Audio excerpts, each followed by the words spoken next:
electorales de América adoptaron este modelo, nosotros, que lo sacamos recién en la última reforma constitucional,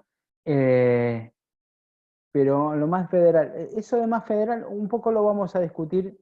¿Qué implica esto de más federal? Digamos, yo no sé si es federal, digamos, porque federal implica una idea de unidad, digamos. Acá hay bastante autarquía electoral, inclusive por cada estado y hasta cada municipio, ¿eh? Bastante poder tiene y bastante independencia tiene cada uno de ellos. Eh, exacto, autonomía va a decir, autarquía es mucho más. Eh, sí, porque unos pueden seguir votando, seguir contando votos, otros lo detienen ya antes, unos ya los habían contado y los publican recién, pero también en la forma de dar publicidad. Eso es bastante sorprendente. Un poco de eso vamos a hablar, que lo trata muy a la pasada en un renglón Ferró sobre el final de los artículos seleccionados. ¿Hay otro mensaje? No. Es muy interesante, se las recomiendo, la nota de Friedman, el periodista del New York Times, que les mandé en el grupo de Facebook, donde habla del verdadero perdedor de todo esto, no es ni Trump ni Biden, sino es Estados Unidos, ¿no? Y ahí me llama la atención dos cosas de la nota. En cierta forma, reflejado de la mirada que tienen de afuera y sobre todo los enemigos de Estados Unidos, ¿no? Irán, por ejemplo, el ayatollah Khamenei, el ayatollah supremo de Irán, son todos tuiteros, ¿no? Son todos premodernos algunos, pero son tuiteros. Entonces escribió en Twitter riéndose de esta democracia de Estados Unidos, del presidente que denuncia fraude al propio sistema que él mismo supuestamente legitima y gobierna. En unos estados pretenden seguir votando y llamando a que se cuenten los votos, en otros que no. O sea, ese caos es un caos que la verdad da cuenta de las cosas sin resolver y la crisis de legitimidad institucional que tiene bastante el sistema, pero por otro lado, una democracia que alentó a que haya muchos más votantes, que está tratando, o sea, se pusieron y crujieron las cuestiones del sistema. Es muy interesante. La cuestión es que a la vez la verdad, por tanto, con las denuncias de fraude, la honestidad política, la institucionalidad política, las reglas del juego están bastante en cuestión, ¿no? Si esto pasara en otro país latinoamericano, dirían, ¿no? Es una democracia populista latinoamericana y todas las denigraciones que solemos sufrir, pero por otro lado, lo veía también las reacciones, hoy recién miraba una imagen de un republicano que está enfierrado esperando el resultado de la votación. El nivel de grieta, ¿no? O sea, a veces me sorprende lo que vivimos en Argentina, pero lo que se vive también a nivel mundial y en Estados Unidos. Por esto decía, si es posible que cambie algo luego de la derrota de Trump o no, si este clima va a cambiar o no, o ya vino para instalarse cada vez más y va a ser más profundo. Pero por otro lado también esto me genera dudas porque así como nos pasó a nosotros, Trump se va con el 47 y pico por ciento de los votos, ¿no? Es un nivel altísimo. O sea, no hay un rechazo, ¿se entiende? No, hay un nivel de voto duro que representa, que encuentra en Trump algún tipo de representatividad y legitimidad. Legitimidad para su discurso, evidentemente con 47% de los votos lo tiene, no solo por un discurso machista, xenófobo, racista. Exacto, muy bien, Micaela. Sacó más votos que el anterior. Sí, porque los números globales fueron mayores, pero por suerte no le alcanzó. Eh, y todo ese centro-oeste lo mantiene. Fíjense ustedes, si ven el mapa electoral, azul de una costa, azul de otra, los grandes centros poblados, urbanos, las ciudades que vamos a hablar, ¿Cómo anda Yami y Fabián? Las ciudades que vamos a hablar son las que ganan los demócratas, pero el centro oeste medio y aquel de los lugares de votación del trabajador blanco los perdió los demócratas, no los representa. Y eso me parece un sentido, o sea, no representa tan solo Trump al voto del machista xenófobo y el WASP, sino también del trabajador empobrecido que ve que justamente con Biden ganando un poco las elecciones aumenta los valores de la bolsa, ¿no? ¿Se entiende? Porque Trump también es eso otro, que puso a los grandes tótems de las compañías de Facebook, Amazon, todos los monopolios cibernéticos, los puso en el banquillo de los acusados de por leyes, para ver si salgan leyes monopólicas, ¿no? Antimonopólicas. Y es interesante, ¿no? Si ahí hay una rebelión de las de anti-elite o no, porque para salir de bueno, los blancos todo de un lado, los negros buenos y pobres del otro.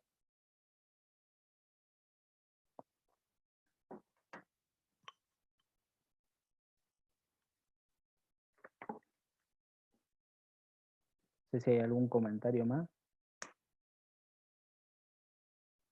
¿Se me escucha ahí? ¿Se me escucha muy cacaca? Bien. Pues si no tengo otro auricular. Gracias. No, se te escucha bien ahí. Bueno, vamos con la clase. Vamos a tratar, es una clase que estaba pensada para 2 encuentros, vamos a hacerla sintética, no me salen las cosas sintéticas, pero vamos a tratar, y concisas. Son 3 textos, 2 que tratan sobre The Walking Dead y uno el de Mark Ferro. Vamos a empezar por el de Ferro. El de Ferro es, a ver, primero, una justificación de la clase. ¿Qué intenta hacer la clase que todavía le tenemos que encontrar un nombre?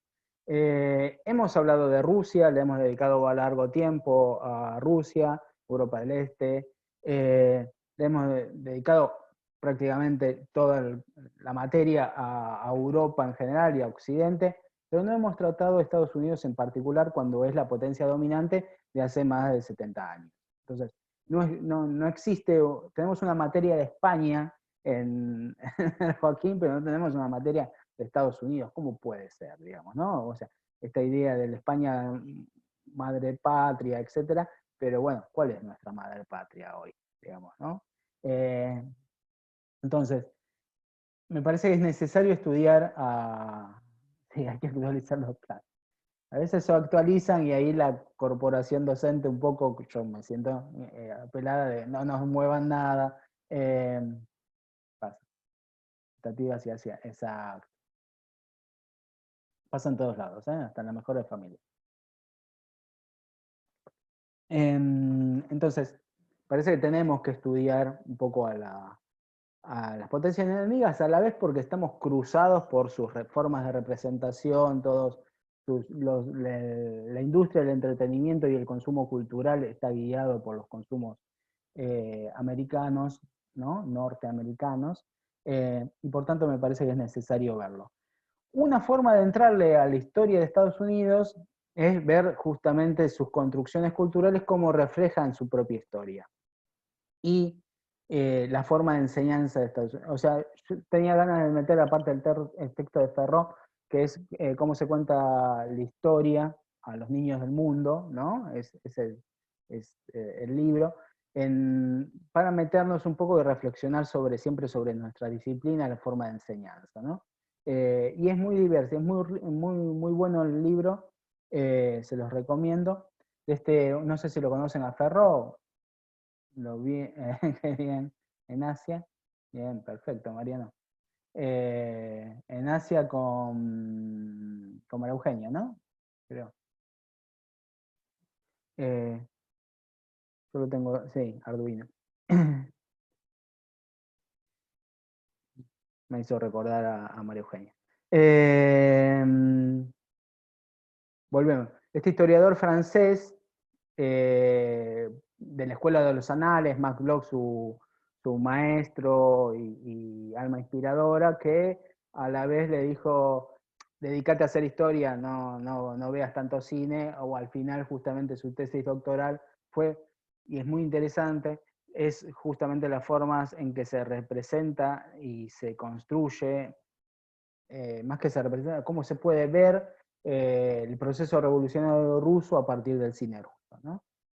Y en toda una serie de documentales, etcétera. Especialista sobre la historia de la Unión Soviética, pero también poco se conoce más, como nosotros conocemos más, como parte de la historia del cine, ¿no? Y donde tiene algunas tesis muy importantes del cine como documento. Y el libro, decía, es una visión de los demás pueblos y por tanto también de nosotros mismos, más de cómo vemos la historia de los otros, ¿no? Y a la vez cómo es contada la historia de nosotros en cada uno de esos pueblos. Y sirve como para ver el manejo del conocimiento sobre el pasado y la legitimación justamente que se hace ese pasado en la educación para justamente legitimar el presente, ¿no? Y cómo sobre todo se construye la identidad a través de la educación y de la historia.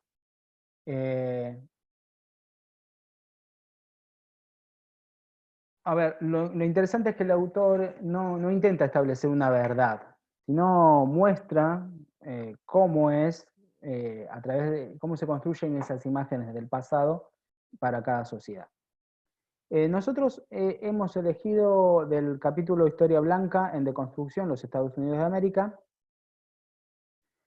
que a la vez nos sirve como una distinción de Estados Unidos con respecto a las otras formas de la enseñanza de la historia.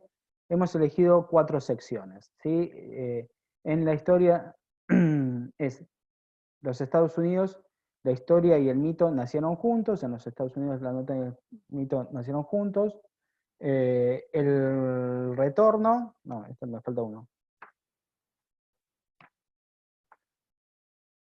Sí, el retorno, la construcción de una nueva historia y una historia provinciana. Primera distinción.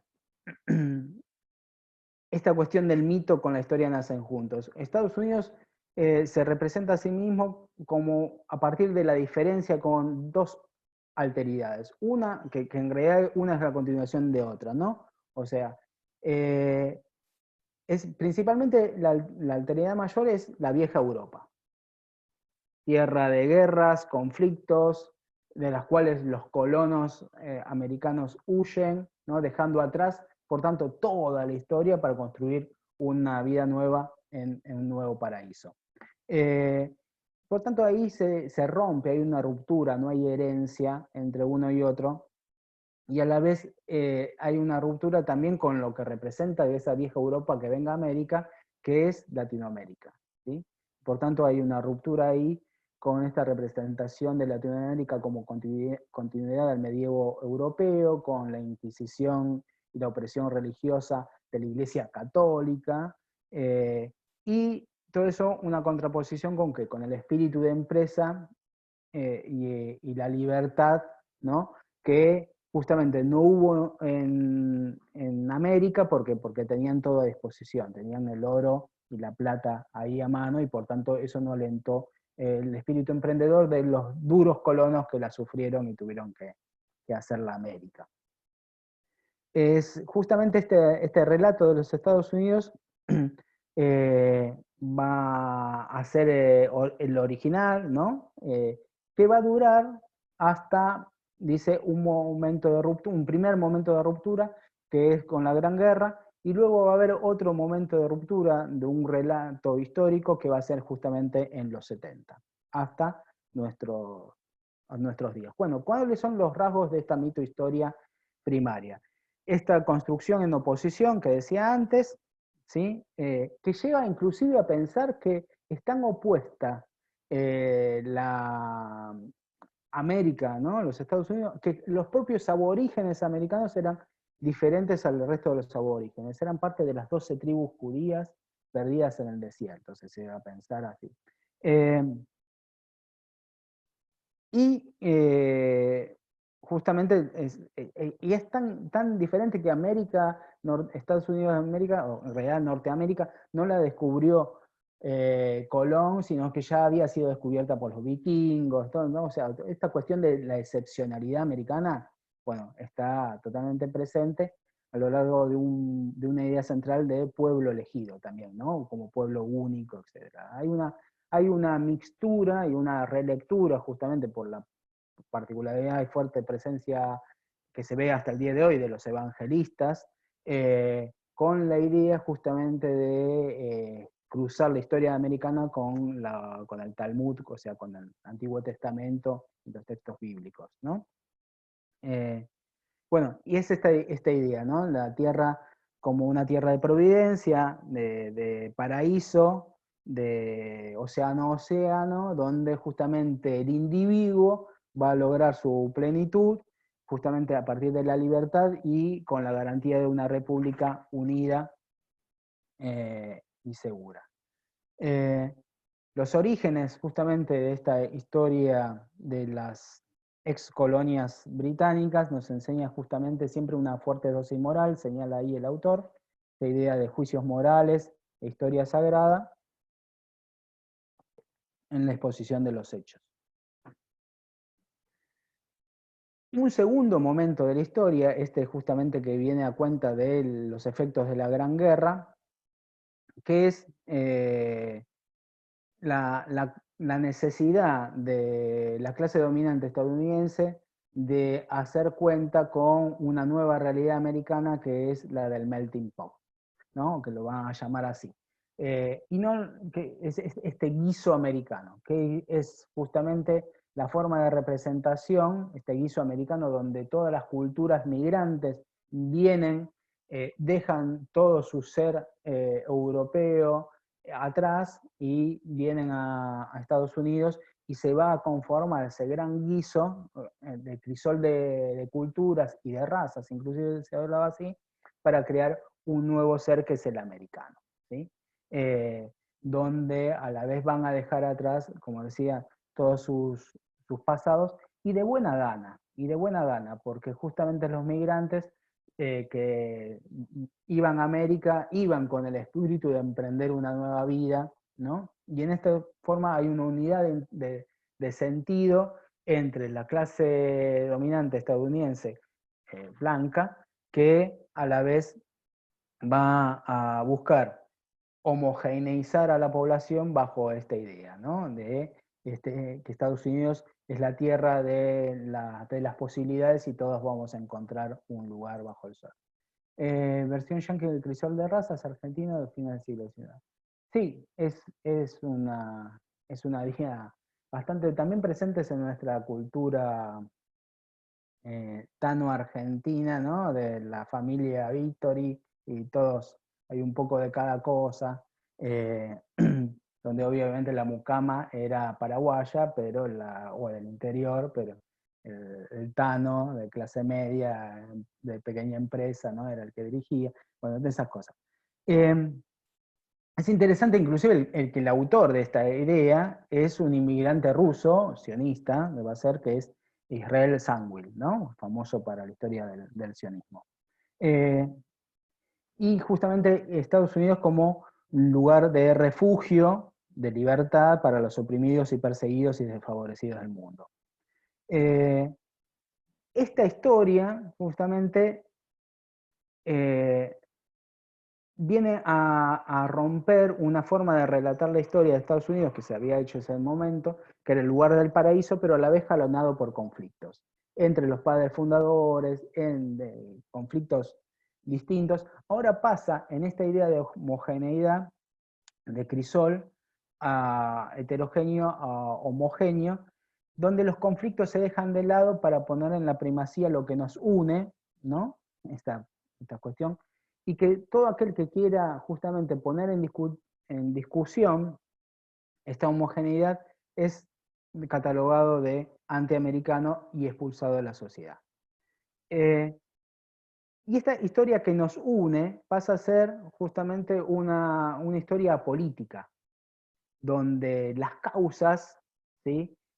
están relegadas a favor de las consecuencias. Y esto se ve muy bien, lo pone el ejemplo en la Guerra de Secesión, ¿no? Donde ahí se pone el acento en los horrores de la Guerra de Secesión, la guerra civil, los desastres humanos, frente a las causas del conflicto, que es justamente dos sistemas económicos enfrentados entre sí, la posibilidad de bajar los costos salariales, justamente poniendo a disposición de la producción del norte la mano de obra negra y pobre del sur, etcétera, etcétera, ¿no? O sea, eso se deja de lado, no se trata a favor de una historia que vuelve a centrar su eje en la diferencia con Europa, que vive las guerras, ¿no? Frente a la igualdad, el bienestar y la libertad de Estados Unidos.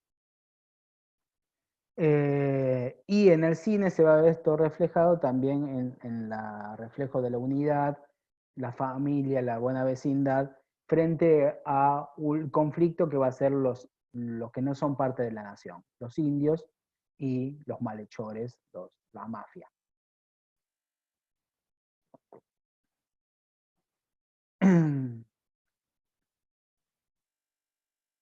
El cambio de producto de la guerra, decíamos, es justamente producto de esta ración WASP, ¿no?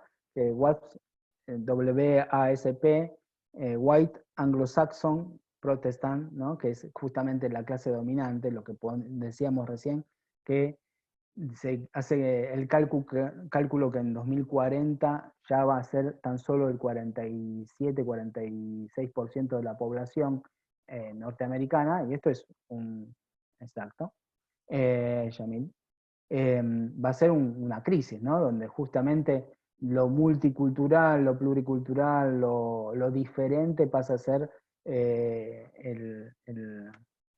la mayoría social norteamericana. Bueno, esto, que todavía no se daba así a principios del siglo XX, domina en la educación a la vez, ¿no? Y justamente toman la educación como el elemento del cual norteamericanizar a los inmigrantes. Y esto se va a consolidar hasta la segunda posguerra, ¿sí?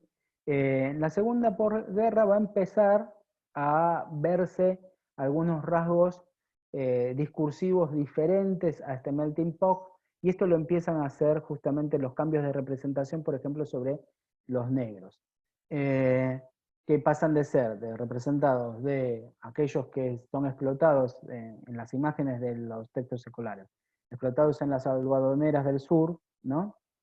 No casualmente demócratas, todos los partidos del sur. Acuérdense que Lincoln era republicano, ¿sí? Por eso los negros votaban antes republicanos, esto va a cambiar recién en los 70, pasar ahora a estar representados como trabajadores en las industrias del centro oeste, ¿no? Y esto luego va a ser representado también en el sistema político y cultural con algunas personalidades también negras que empiezan a tomar relevancia también inclusive en los textos escolares.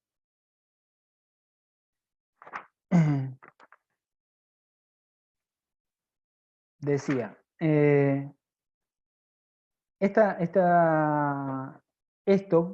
la crisis del discurso del melting pot se va a poner centralmente en crisis a partir de la movilización del 68. Volvemos a valorizar los 68, estudiantil, etcétera, ¿no? Que va a ser una crisis que va a tener como el centro las luchas contra Vietnam, pero también va a tener como eje la educación, y este discurso igualitarista, supuestamente, que había detrás de el relato de la historia nacional estadounidense, ¿no?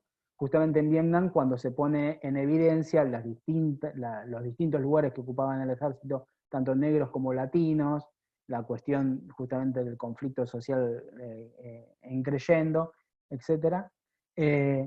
Y es aquí cuando justamente se revaloriza la riqueza de las culturas no WASP. en contra del mito de la perpetua autosatisfacción de la sociedad norteamericana, y se valoriza también los genocidios étnicos y culturales contra los indios americanos, por obstaculizar justamente el camino de la libertad. Entonces, el pasado se pone en cuestión en nombre de la identidad cultural de las distintas comunidades, ¿sí? Negras, latinas, indígenas, etc., ¿no? Y ahí es donde se pasa del melting pot al salad bowl, ¿no? Es como el otro rasgo cultural o representación cultural. Ya no pasamos del guiso a la ensalada. Y eso es importante, no solo como metáfora, sino también como construcción de una identidad, porque cada componente de la ensalada, ¿sí? Vamos a estar todos mezclados, pero uno puede comer el tomate y el apio o lo que sea, digamos, en forma diferente. Es más, hay algunos que hablan del pizza land, ¿no? ¿Por qué una pizza? Porque a diferencia de lo que ocurre en la ensalada, los distintos elementos se mezclan, o sea, en las saladas se mezclan y en la pizza solo se superponen, ¿no? Una capa, otra capa, otra capa, digamos. Y esto tiene que ver también con la impermeabilidad de las distintas comunidades y la fuerza que va tomando a partir de los fines de los 60, principios de los 70, las identidades comunitarias que se van a ver reflejadas también en la educación, ¿no? Este multiculturalismo que introduce en las costumbres norteamericanas nuevas categorías que inclusive ponen en discusión esto de afroamericano, ¿no? O sea, ¿qué es lo que cuál es el sustantivo, afro o americano? ¿Sí? No es americano, es afro. Y por tanto sos más afro que americano, que sería el adjetivo, ¿no? Italoamericano. O sea, esas cuestiones que no se ponen en cuestión, y por tanto no hablamos de una integridad en la sociedad estadounidense. No hay una integración, ¿no? En realidad la palabra integración es cuestionable porque es algo de afuera que se tiene que integrar a algo ya existente, ¿no? Como la idea de una masa que viene de afuera. Estamos viendo mucho Masterchef, me parece. Bueno, entonces, y a partir de esto, la democracia americana, que a la vez viene de este sistema particular que habíamos hablado antes, es propensa a la influencia y a la presión de los grupos, y esto se va a reflejar en los libros de historia escogidos justamente por los boards, que son los consejos educativos, que tienen autonomía escolar para poder decidir qué libros se leen en el sistema educativo de cada escuela. Por tanto, del giro de los 60, de la presión del movimiento de derechos civiles de los negros, ¿no? Contra esta historia tradicional, pasa luego a constituirse más y más en las demás minorías no WAPs. Hoy, cada minoría no WAP tiene su propia historia, representada con su propio libro escolar, que las pone en una situación de privilegio, dice Ferró, y por tanto en lo que nos encontramos con una historia, sino con una dosificación de diferentes historias, ¿sí?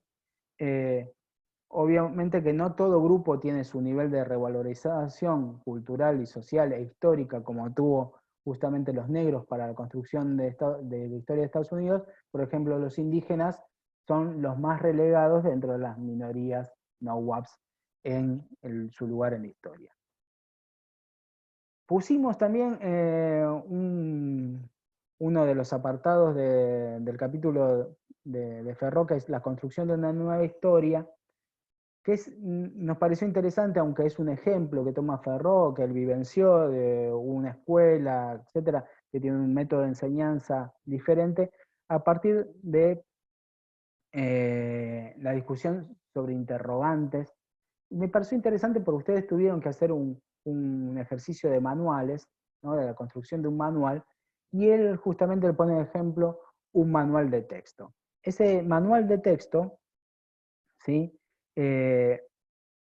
Parte más de problemáticas de cada periodo y que se relacionan a la vez con el presente a partir de preguntas que llaman a la reflexión de los estudiantes, y esto está acompañado, los manuales, no con una historia contada y ya asimilada, masticada para ser digerida, sino a partir de fuentes y distintos niveles de fuentes, desde cuadros, estadísticas, discursos pro y contra, etcétera, etcétera, para que el estudiante saca su propia reflexión, y eso justamente es lo que muestra un poco en las clases que ve de esta escuela donde se hizo presente, donde los textos son expuestos por los propios estudiantes y se dan un momento de reflexión donde cada uno interviene, etc. ¿no? Esta historia en construcción, no porque hay una nueva historia construyéndose, que a la vez siempre está construyéndose la historia, sino esta idea de construir colectivamente la historia, como también en el aula y en los procesos educativos, como una construcción de algo ya no dado desde el profesor o desde el manual, sino que está en la capacidad de hacerse interrogantes sobre el pasado. El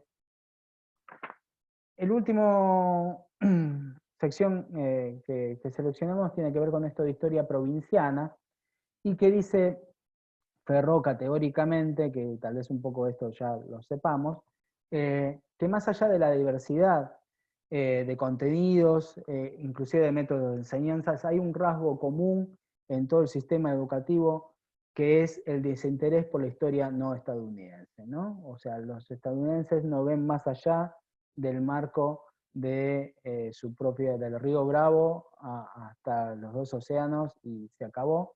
Y esto tiene que ver con que se pasa de alto no solo el mundo, sino que se comprende al mundo en función de la propia historia estadounidense. Si algo tiene relevancia de lo que pasa, tanto inclusive en los periódicos, si algo tiene relevancia en lo que pasa en el mundo, tiene que ver si influye o no influye, tiene algo que ver con la propia historia de Estados Unidos, ¿no? Y esto inclusive se da ya a nivel de los propios estados americanos.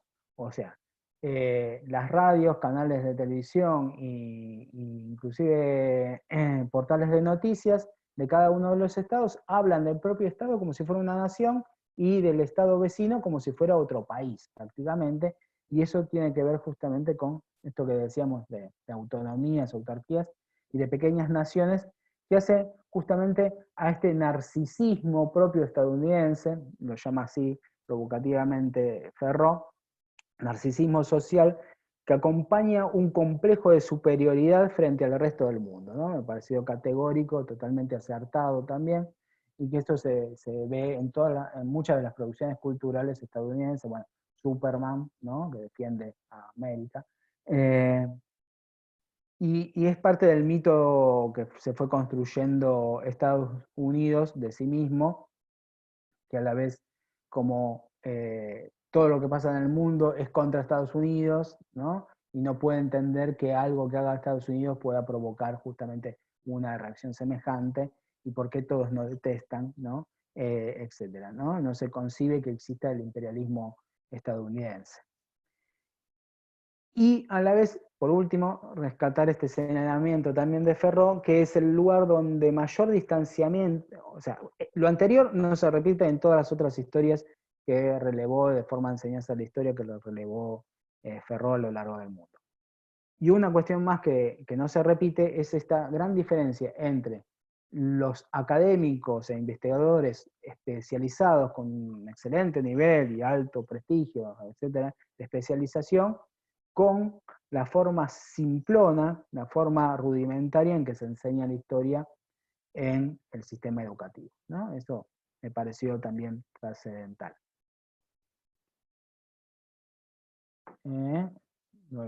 ¿Alguna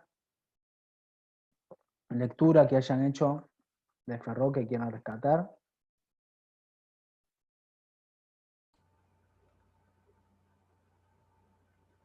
Escucho un micrófono abierto. Pero estaba esperando a ver si hablaba ahí. No, a mí me hace ruido, siempre comparándome con Argentina inevitablemente, esta idea de de cómo incluso los periódicos, las noticias son estadocentristas, digamos, en el sentido de que pasa por ahí, y cómo a la inversa, ¿no? En Argentina los medios y los diarios, etcétera, son porteñocentristas. Se refleja mucho más lo que pasa en la capital y sus alrededores, y no tanto lo que pasa en cada una de las provincias, ¿no? Eso me llama la atención. Muy bueno el comentario de Robin Hood como comunista. Ese ejemplo me mata. Y nada, interesante esta última cuestión, este último debate que está presente. Y eso es algo que nos recorre a nosotros como historiadores, esta diferenciación, esta distancia, mejor dicho, entre aquellos, entre los que divulgan, para decir una manera, la historia, los divulgadores y las divulgadoras, y los que serían los que son poseedores del saber académico, ¿no? Bueno, poseedoras del saber académico, ¿no? También me parece, es una buena discusión que hay que dar y que creo que en el profesorado se discute bastante sobre eso. Sí, yo creo que más que marca lo pobre del nivel educativo, ¿no? Más que las distintas entre divulgadores y científicos, ¿no? A ver, Paula, ¿qué dice? Creo que tiene que ver también que de los orígenes las colonias eran bastante autónomas, tienen economías muy distintas en función también de las condiciones geográficas, y esto hacía que entre ellas comerciaran y las hacía interdependientes en relación a esta idea que los estados son como países. Sí, puede ser, Paula. Sí. Y es interesante también cómo muestra esta distinción racial no, perdón, entre comillas, distinción, esta segregación entre quienes escriben la historia y cómo la escriben, ¿no? Y quienes quedan afuera, ¿no? Uno lo puede llevar acá al caso argentino, ¿no? Y cuál es el rol que han ocupado que se llaman los pueblos originarios, ¿no? Y cómo se cuenta, ¿no? Y cómo se contaba la historia, desde qué posición, y los revisionismos posteriores, etc. Interesante porque lo que plantea es que a partir de los 60 y los 70 recién hay como un intento de relectura en los Estados Unidos. Acá en la Argentina tenemos bastantes décadas anteriores, ya en los 20, de los 30 aparece un revisionismo, con todas sus características, como catalogar como positivas o negativas. Se empieza a dar ese debate sobre la historia oficial. Sí. Bueno, lo que pasa es que en la parte de la clase dominante eran los propios, la forma en que se construye el nivel superior universitario estadounidense, ¿no? Es propio y apropiado absolutamente por la clase dominante, que no se ponía en cuestión sus, sus nociones de saber hasta bien entrados los 60, ¿no?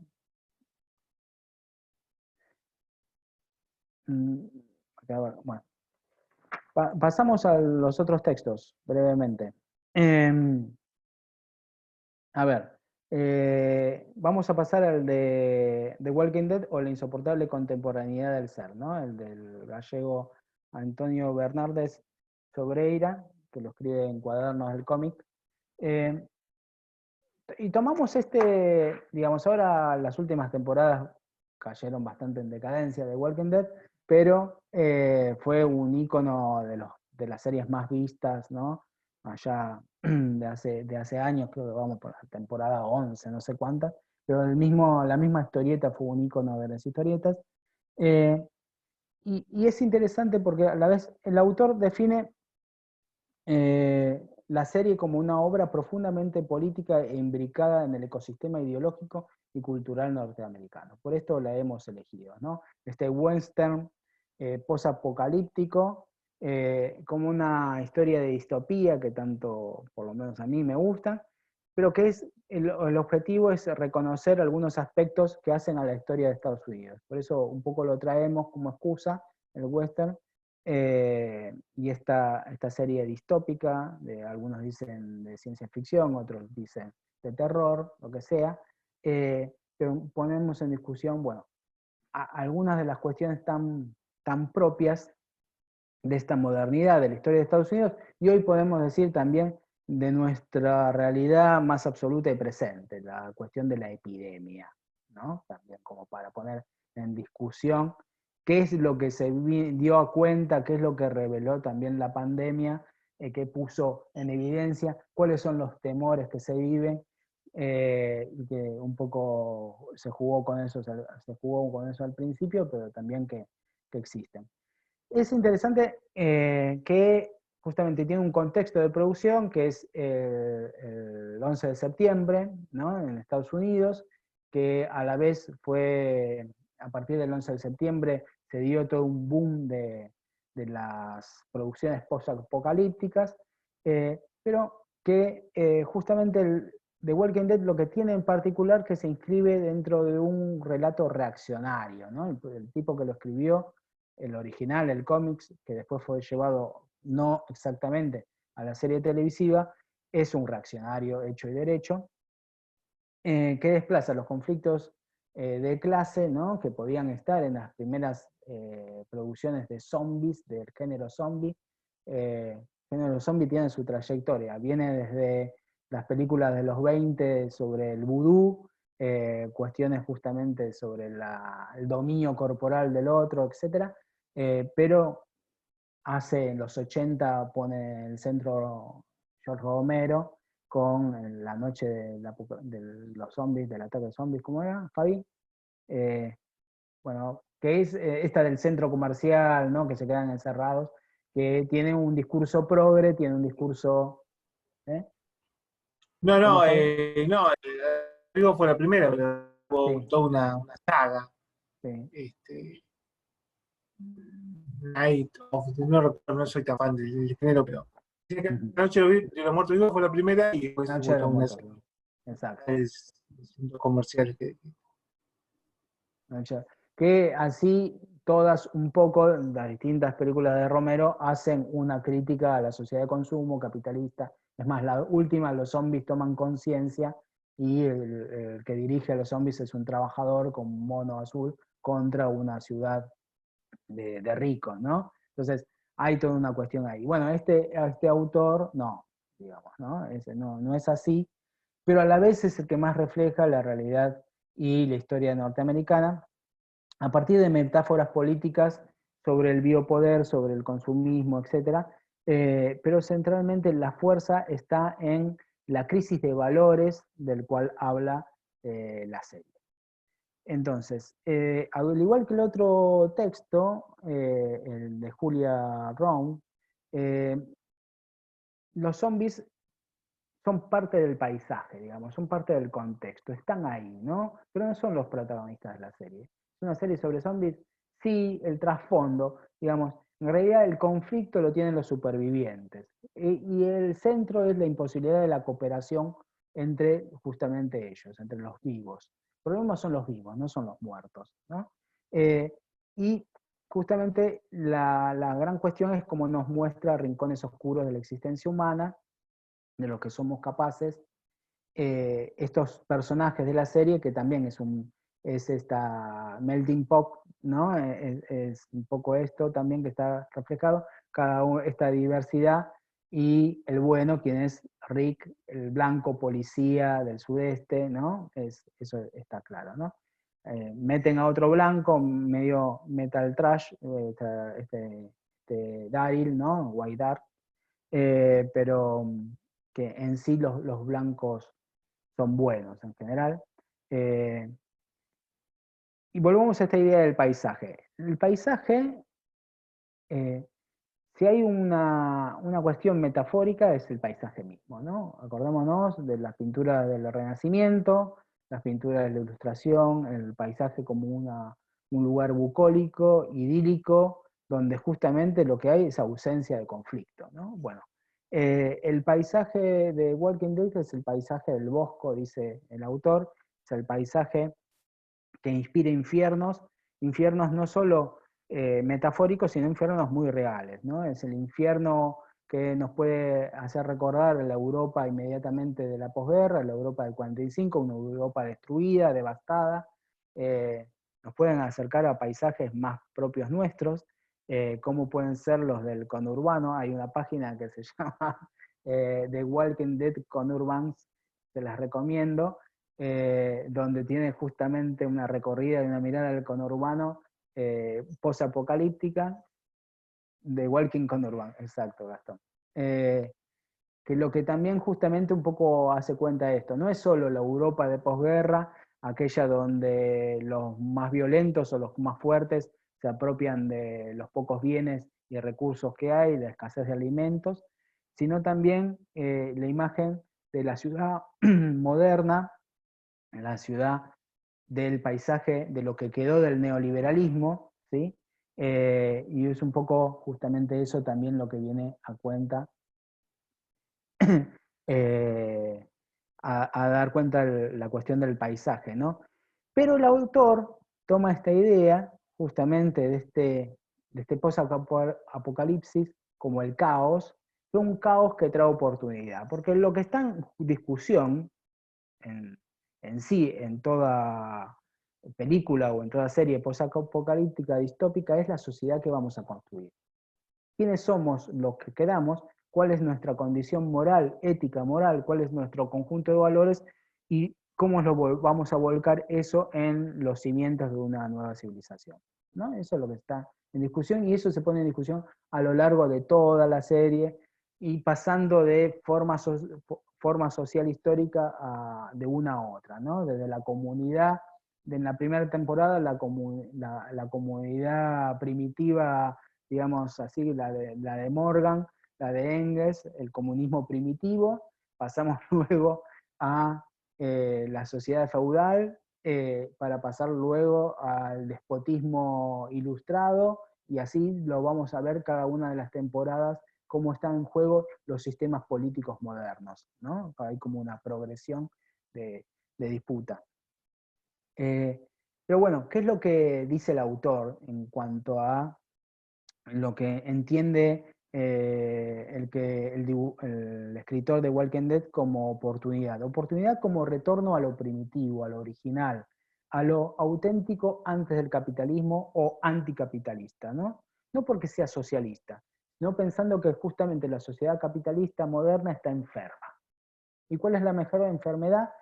Eso lo plantean los nazis también, ¿no? Que la sociedad capitalista está enferma, es justamente la vida de la destrucción. Mejor destruir para crear algo nuevo, ¿no? Justamente la vida de frontera es lo que propone el autor.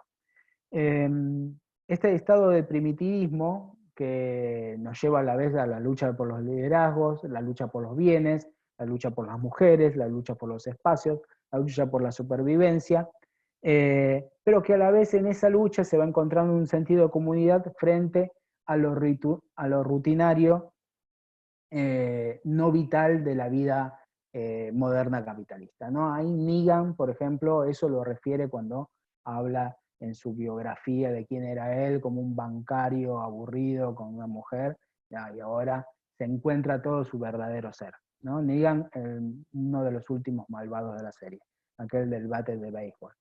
Es justamente esta vida de frontera, esa imagen que vuelve a construirse de la ciudad versus ir a encontrar un nuevo lugar, justamente la ciudad como lo deshumanizado, la megalópolis moderna, justamente aquella megalópolis donde votan a demócratas, son justamente las raíces del pensamiento clásico liberal, ¿no? La búsqueda justamente de la crisis como oportunidad, y el sentido de romper con la relación no capitalista, sino de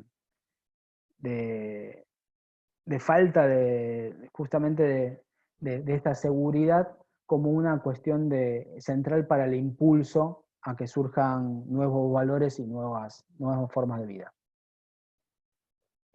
Es llamativo esto, a la vez, porque justamente vuelvo a repetirlo, el origen de The Walking Dead tiene que ver con el 11 de septiembre. El 11 de septiembre se caracteriza por esto de que viene algo de afuera, irrumpe y nos derrumba todos los cimientos de nuestra civilización, esta sociedad en riesgo, ¿no? Donde cualquier cosa puede pasar. Una pandemia, ¿sí? un desastre ecológico, etcétera, etcétera, ¿no? Esta cuestión de la catástrofe a la vuelta de la esquina y una sociedad obsesionada por el miedo. Eso es otro rasgo también propio constitutivo de la sociedad americana que también los vuelca en sus producciones culturales, ¿no? Y a la vez el miedo como un elemento esencial para el ejercicio del biopoder, ¿no? El conjunto de la vida que tiene. Y justamente The Walking Dead se inscribe en la consolidación también de un capitalismo, como vamos a ver la clase que viene con Fisher, de un capitalismo como lo único posible, la única posibilidad de existencia, que a la vez lo que muestra es que es inevitable su crisis, es inevitable que nos llegue una catástrofe, y que justamente ahí en esa catástrofe va a demostrar todo lo degenerado que era el capitalismo y todo lo inútil que nos vendió como indispensable, ¿no? O sea, también lo que se demuestra en The Walking Dead son seres donde se olvidaron de los elementos de ocio, donde a la vez no necesitan bienes de consumo más que los indispensables, y los espacios hipercodificados, etcétera, no tienen existencia, ¿no?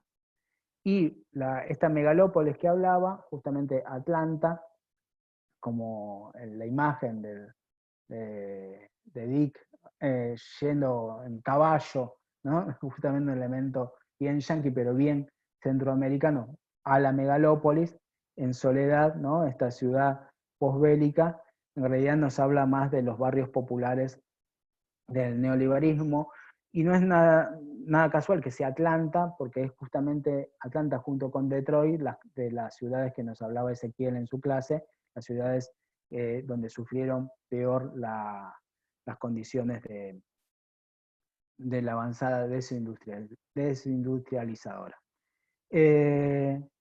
Esto nos habla, y me adelanto, a un aspecto más interesante, ya porque es tarde, esta visión de la ciudad como una trampa, hostil, etcétera, que es a la vez un producto de ya la mirada de las clases medias sobre la ciudad, las clases medias estadounidenses sobre la ciudad. O sea, desde el 45 empieza un éxodo de las clases medias a los suburbios, esta construcción de los suburbios a partir del 45, que sobre todo con el neoliberalismo, con Reagan, va a acentuarse mucho más, y donde los centros de las ciudades van a quedar para los marginados y para los negros, ¿no? Y va a ser el ámbito de la delincuencia por excelencia, versus ese anillo rico, ¿no? Donde está el empleo, donde está a la vez la buena vecindad, etcétera, para las clases medias pudientes, blancas, centralmente, ¿no? Que a la vez eso se va a representar también en la propia serie, ¿no? Con estas Cities, ciudades satélites autosuficientes. Los que viven en los anillos estos de los conurbanos no van a la ciudad a buscar entretenimiento, víveres, etc. Tienen sus propios anillos, sus propias ciudades más pequeñas, donde con toda la seguridad van y hacen sus compras, ¿no? Suburbilandia le llaman en Estados Unidos. Que a la vez tienen un carácter fortificado, que también está presente en la serie, esta idea, ¿no? De los countries, ¿no? Como lugar de seguridad. Estas urbanizaciones súper seguras a partir de alambradas que dejan afuera a las hordas y a los delincuentes, ¿no? Bueno, ahí queda muy claro quiénes son los zombies. Y muy bien, Micaela, la prisión como garantía de libertad justamente es otro elemento que también muestra esta sociedad del miedo que necesita resguardarse, inclusive dentro, con la metáfora justamente de la prisión de la tercera temporada, meterse dentro de una prisión para estar seguros, ¿no? ¿Quiénes son los presos? ¿No? Los que están adentro, los que están afuera, hemos reemplazado el lugar de los presos, justamente. Bauman habla de la modernidad, mira, también, buen dato.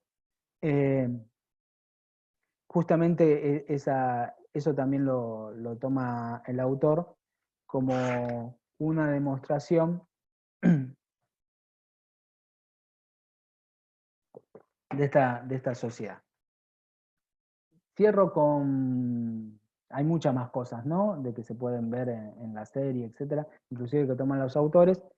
Tres hitos fundamentales para volver a la historia de Estados Unidos que están presentes en la serie. Los hitos fundamentales son la Guerra de Independencia, la conquista del oeste y la Guerra de Secesión, ¿no? Tres elementos sucesivos hasta coetáneos entre sí, que justamente nos da una idea que la nación norteamericana se fue construyendo a la vez en contradicción y a la vez va a combinar formas ambivalentes, ¿no? Porque por un lado, la guerra de independencia, ¿no? La emancipación, ¿no? La libertad, que a la vez lleva a la esclavitud de los negros y al genocidio de los aborígenes norteamericanos. Y eso está también presente en las ambivalencias de Walking Dead.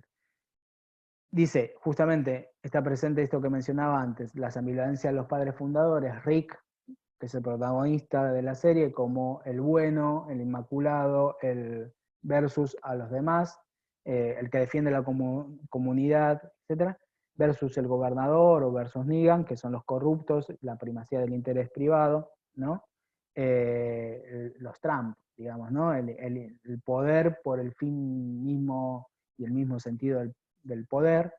Es más explícita, como dijimos antes, las referencias sobre la conquista del oeste, esta cuestión del western apocalíptico, donde está la vida de frontera reflejada, esta cuestión del derecho de posesión por la capacidad de ocupar y defender un espacio y un territorio, esto está presente todo el tiempo en la serie, y a la vez como esto va con, o sea, ¿cuál es el objetivo a la vez?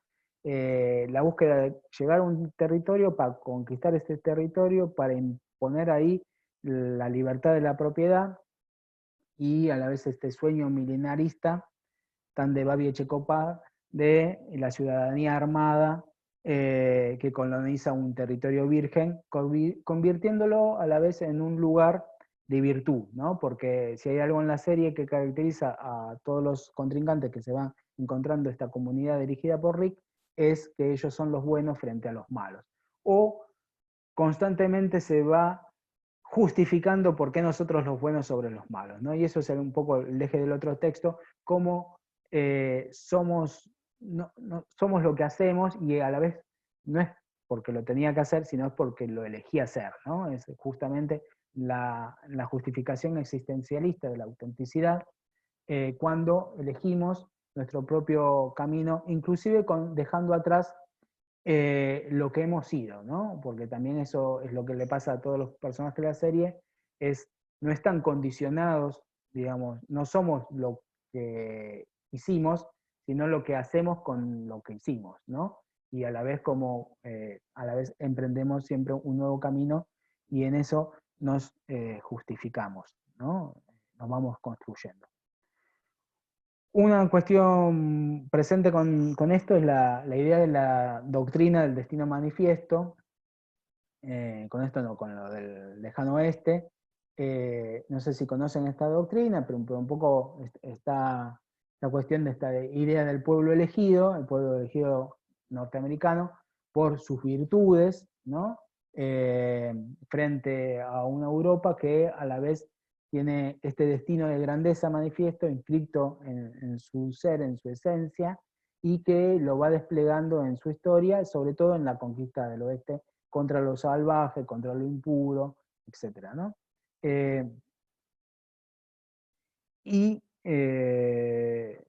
Inclusive recurriendo al recurso del exterminio, ¿no? O sea, varias veces está presente en la serie como es necesaria esta idea que había planteado Fabián cuando vimos ya la Primera Guerra y retomamos sobre todo en la Segunda, que es la idea de la guerra total, la guerra que inclusive necesita para poder vencer, destruir al otro y destruir en todo a un otro, eso está justamente presente a partir del recurso de la deshumanización del otro, ¿sí? Porque eso es el paso previo para justamente destruir al enemigo de turno, poder controlar el territorio y empezar el proceso civilizador, ¿no? Con la guerra de secesión, la última cuestión es justamente la guerra de secesión es presentada en la historia de Estados Unidos como ya el triunfo del norte industrialista y a la vez el que abre la etapa imperial, es la definitiva unión y consolidación de este Estado y república única en el marco nacional, y eso se ve reflejado en la lucha contra el gobernador, en una de las series, eh, y esta cuestión de cómo un momento histórico de Estados Unidos pone fin a otro momento histórico, ¿no? La guerra de secesión pone fin a la conquista del oeste, a la democracia de frontera, conjuntamente con la eliminación del enemigo indígena a partir de 1890, y abre la edad de oro de la Estados Unidos industrial, por tanto urbano, y que pone en juego esta utopía liberal del desarrollo de industria, del desarrollo de la urbe, de la armonía y el cálculo, que se va a poner en cuestión justamente con esta imagen que hoy ya tenemos, ¿no? De que fue esa desindustrialización, qué pasó con esas grandes ciudades, esas megalópolis, qué pasó con la polarización social, que justamente va a ser parte creciente de la historia del siglo XX de Estados Unidos, ¿no? Donde justamente ese triunfo de esa versión industrialista, esa opción industrialista del norte, significó a la vez la construcción de una sociedad industrial, pero a la vez con los rasgos no de igualdad, sino de creciente polarización social, sobre todo a partir de los 70, como ya la vimos. Y esto nos engancha con el último elemento presente del artículo, que es justamente el Homo hominis lupus, el hombre es el lobo del hombre, esta idea del fin de la posibilidad de la cooperación, volvemos, el fin de la posibilidad de la comunidad, ¿no? Y esto es terrible, digamos, ¿no? Porque justamente nos vuelve al principio de la materia esta idea de la Revolución Fraterna, de la Revolución Francesa de la fraternidad, ¿no? Y es justamente lo que está puesto en cuestión en el apocalipsis, en la pandemia, en el COVID, es si somos capaces de ver al otro no como un enemigo, sino como un igual, y por tanto de protegernos mutuamente, ¿no? O sea, y acá justamente lo que se pone en cuestión en toda la serie es esto: el enemigo del otro, mejor cuídate, no lo concibas como un igual, como un posible aliado, sino como un posible enemigo por los recursos escasos, etcétera, ¿no? O sea, mato, luego existo. Sería el lema, en vez de soy porque existo en comunidad. Y por tanto es el lema legitimador a partir justamente del 11 de septiembre de la ultraviolencia que llevó adelante el gobierno de George Bush Jr.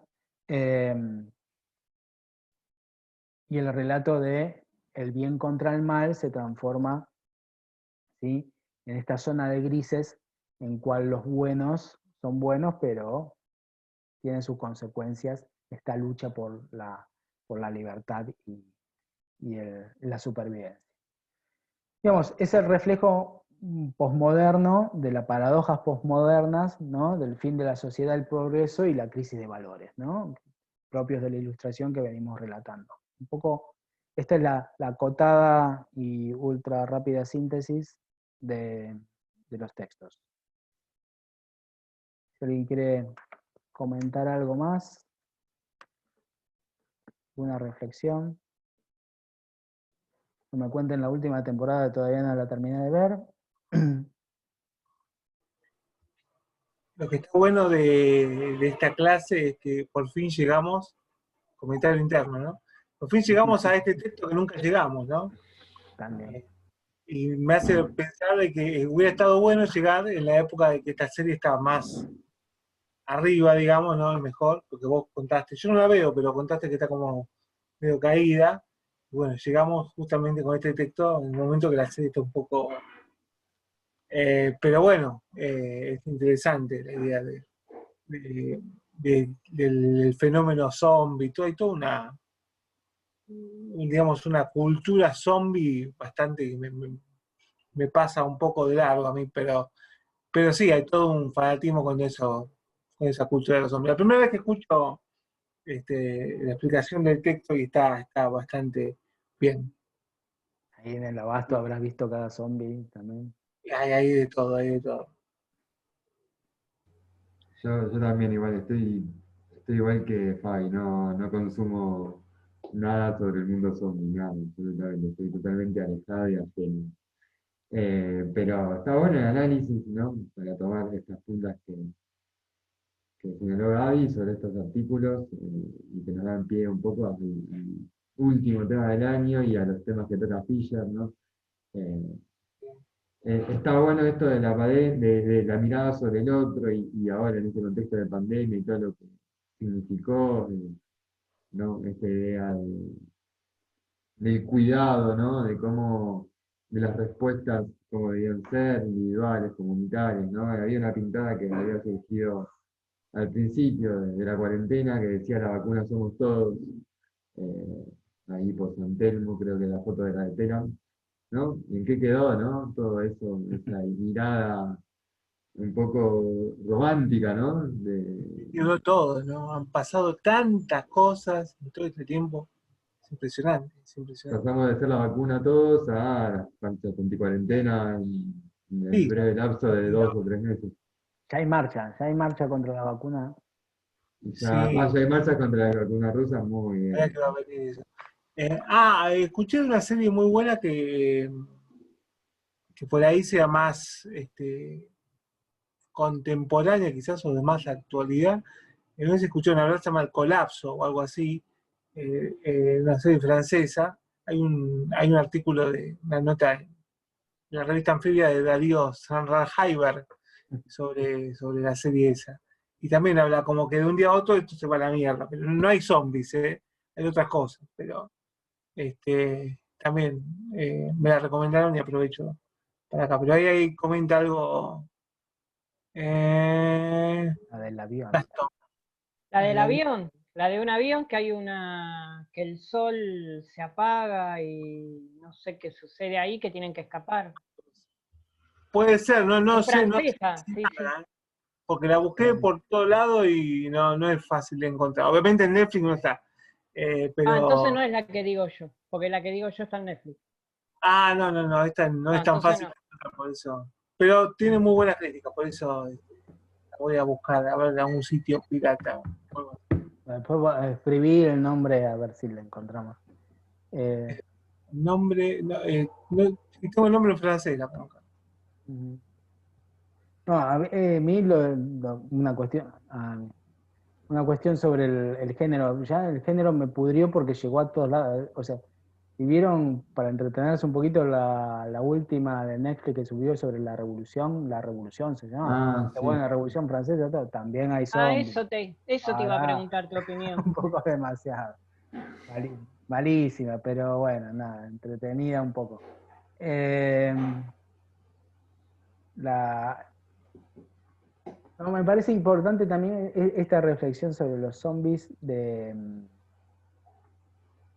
que hay una cuestión zombie esta cuestión de los zombies hacen, ¿no? Van, caminan rutinariamente, o sea, es una imagen de nuestra vida moderna absolutamente rutinizada, absolutamente dependiente de las pautas, comportamientos y consumos globales, todos haciendo lo mismo. Hay una cuestión de una sociedad zombie muy fuerte en este sentido de inautenticidad que habla el texto de Julia, en el sentido existencialista, ¿no? Me parece que esta cuestión de los muertos vivientes es interesante para también ponernos a cuestionar nuestra existencia, ¿no? También un poco la clase y brevemente ese texto, la lección de ese texto, tenía que ver un poco con la discusión más general sobre tanto sobre, ¿no?, la existencia, las elecciones, la mirada sobre el pasado.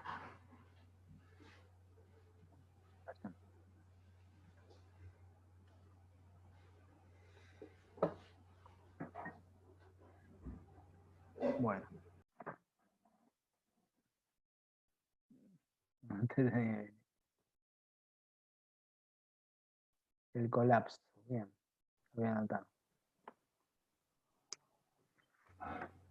Si la encuentran por ahí, chiflen porque está complicada. No sé. Yo todavía no la había buscado. La nota la tenía ahí, agendada para leer, pero no había buscado la serie. Están todos viendo Borges.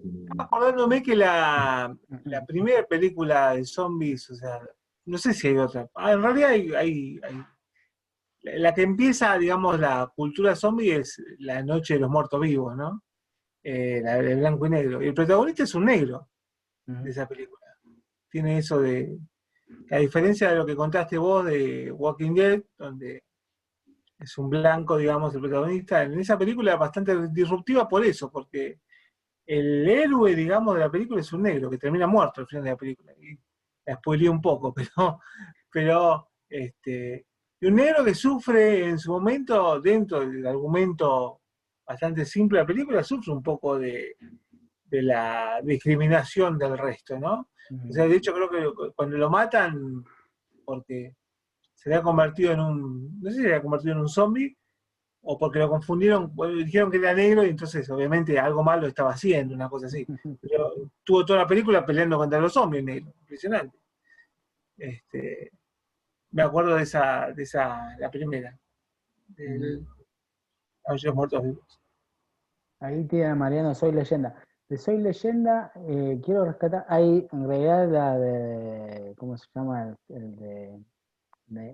Justamente el actor negro, ese. Ya es una reversión de una película muy buena de los 70, que tiene de protagonista al mismo del Planeta de los Simios, que es excelente, excelente. ¿Por qué? Porque es también un mundo post-apocalíptico similar, pero en vez de vampiros vivientes como esta de Soy Leyenda Nueva, son personas que sobrevivieron, se vuelven fanáticos, hay un culto a un líder, y hay una cuestión que lo persiguen al chabón que sobrevive y no quiere ser sometido o inscribirse dentro de esta, y quiere ser independiente, digamos, ¿no? Y por tanto lo buscan hasta que lo encuentran, digamos, y le pasa de todo. Y en ese sentido hay una vuelta de tuerca no realizada en la segunda de Will Smith, pero lo interesante es que ahí, si lo entendemos como zombies, coordinan, piensan, planean, digamos, ahí esos vampiros y demás, ¿no? Quieren construir su propio mundo. Pero nos quedamos sin secuela. O la de Brad Pitt. Guerra Zombie. Me acordaba que la de eso de formar una sociedad, esto ya, son zombies que evolucionan, ¿viste? No son los zombies de antes, como decía la vieja esa, no son los pobres de antes, ahora los pobres tienen celulares, bueno, ahora los zombies tienen sociedad, quieren armar una sociedad. Esa idea está buena y también está presente en el planeta de los simios, ¿viste? El planeta de los simios que también forman como, son monos, que sobre todo en la última saga, se ve que aparecen como una variante genética que da un mono y genera, y eso va a terminar en una sociedad de monos, esos monos que parecen bestias, son bestias animales, como zombies, después van a terminar armando una sociedad mucho más adelantada que la de los humanos. Entonces está ese elemento de... Con las mismas discusiones. ¿Cómo? Van a tener las mismas discusiones sobre democracia y autoritarismo, etcétera, etcétera. Claro. Y bueno, los zombies también.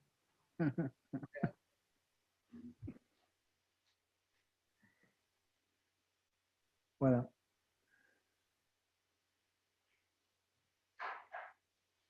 La última recomendación.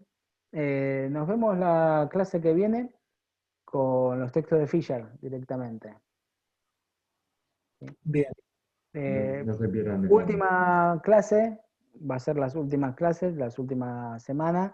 Así que les pido por favor que están muy buenos los textos de Fisher, tuvo una amplia discusión y difusión, así que fue como un éxito editorial independiente. Es interesante para ponernos a discutir. Fue un profe, así que nos vemos. Ya se no existe más, no está en vida. Fue A partir de ahora se acabó la historia, ahora vamos a discutir nuestro presente, con las herramientas que nos da la historia, ¿no? Exacto. Y discutimos eso. ¿Sí, Fabi? No, nada. Profesor, lo vemos el sábado, va a estar en Instagram TV, ahí en el Sí. Joaquín. La nota, no me la pierdo, ¿eh? Grande. ¿A qué hora de la tarde el sábado? Instagram, Preparamos el mate, todo. 6 de la tarde. El Joaquín Instagram TV. Live, Joaquín TV. Con los chicos que hacen el esfuerzo de difundir el Joaquín en esa plataforma con las nuevas herramientas digitales. Está muy bueno. Muy bueno. Bueno, nos estamos viendo ahí. Manden, si se suman, manden preguntas, interrogantes, opiniones, todo. Lo ponemos incómodo, profesor. Tiene la posibilidad. Dale, dale. Nos No, vemos. todo corazoncito, todo así. Emoticón lindo, así. Es el idioma de Instagram. Bueno. Chao, chicos. Buen fin de Quédense. semana. Gracias. Buen Chau, fin chau. de-